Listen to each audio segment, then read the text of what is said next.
Pumanaw na sa edad na 71 ang veteranang aktres na si Gloria Romero, isa sa tinuturing na haligi ng pelikulang Pilipino.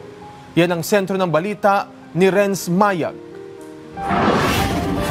Nagluluksa ang buong industriya ng pelikula at telebisyon sa pagpanaw ng Queen of Philippine Cinema, ang veteranang aktres na si Gloria Romero. Sa edad na 91, iniwan ni Romero ang isang pamana ng kahusayan at dedikasyon sa sining na hindi matutumbasan. Ayon sa kanyang anak na si Marites Gutierrez, pumanaw si Gloria sa isang tahimik na sandali na pinapaligiran ng mga mahal sa buhay. Malalim na kalungkutan hindi lamang para sa kanyang pamilya, kundi pati na rin sa buong industriya ng pelikula at telebisyon sa Pilipinas. Ang burol ni Gloria Romero ay gaganapin sa Arlington Memorial Chapel sa Quezon City, kung saan magiging pagkakataon ang mga tagahanga at kaibigan ng aktres na magbigay ng huling pagpupugay sa alamat ng sining at kultura. Ipinanganak si Romero noong 1933, nagpasikat at nagbigay ng buhay sa maraming karakter sa pelikula simula pa noong dekada 1940s. Isa siya sa mga unang aktres na nagbigay kahulugan sa konsepto ng pagiging isang tunay na bituin sa industriya.